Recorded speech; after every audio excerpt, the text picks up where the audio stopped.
গুলোর সাথে অনেকক্ষণের ভালোবাসা হয়ে গেছে। একটু কাছেই যাচ্ছি, কাছে বলতে অনেকটাই কাছে এসে গেছি। কমসে কম 20 হাত দূরে, 20 থেকে 30 হাত দূরে আছি। আয় দেখো হরিণগুলোর 20 থেকে 30 হাত দূরে। আয় দেখো, এটা তো একদম সামনে। আয় দেখো হাত বাড়াচ্ছে। আয় দেখো হরিণগুলো আছে, চড়ছে। হাই বান্ধবী, হাই। ধাড়িগুলো আছে। সন্ধে কটা বাজছে জানো? 7টা 14 বাজছে। 7টা 14তে ভিভো ভিভো। আয় দেখো এটা দেখছে। আয় দেখো ধাড়িটা এইটা। হ্যাঁ হাই। দাঁড়া দাঁড়া দাঁড়া, জঙ্গলের দিকে যাসনি আর। দাঁড়া দাঁড়া দাঁড়া দাঁড়া, লাস্ট ডেটটা একটু তুলেই নেই। ইসমাইল, হ্যাঁ দেখছিল, দেখছো? একবার একবার দেখ, দেখ একবার, একবার দেখ। এই দেখো বড়োটা সিঙ্গালাটা দেখছে। এই দেখো এইটা দেখেছে। আর একবার তাকা পিছনেরটা, একবার তাকা তাকা। এই তো তাকিয়েছে, দেখছো? বাহ, বাই, চলে যাও। তাহলে কালকে আবার আসবো, দেখা হবে। ভালোভাবে থেকো, পরিবারকে নিয়ে, পরিবারের সাথে থেকে ভালোভাবে থেকো। চলো একবার দেখেই নিই। গভীর জঙ্গল, 7টা কত এসেছি দেখছো? আয় দেখো আছে এখানে। আয় দেখো লাস্ট এইটা, দেখছো? আয় দেখো।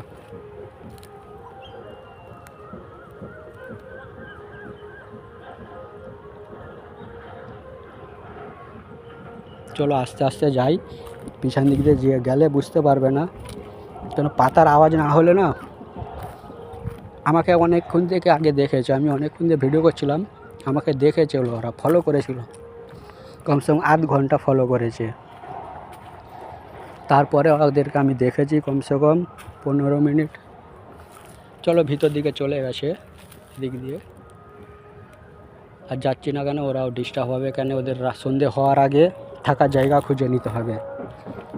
না খুঁজলে কেন অসুবিধা আছে, কেন ওরাও সন্ধ্যের আগে যদি থাকার জায়গা খুঁজে না নিতে পারে, ওদের খুব কষ্ট হয়ে যায়।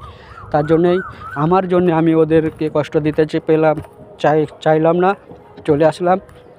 কেন গভীর জঙ্গলের দিকে না থাকে না ওরা খোলা জায়গাতে থাকে, একদম সাফ সাফাই করে। তো এই সব জায়গাগুলোই ওরা থাকার পছন্দ করে। তার জন্য আমি আর বেশি, ওরা আবার বাইরে চলে আসবে এরকম পজিশনে থাকবে কেন, সাপ বা অন্য কোনো জন্তু, বাঘ, সিংহ এদেরকে ধরতে না পেরে যায়। তার জন্য আর একটু পরিষ্কার খোলামেলা জায়গাতে থাকে গাইস।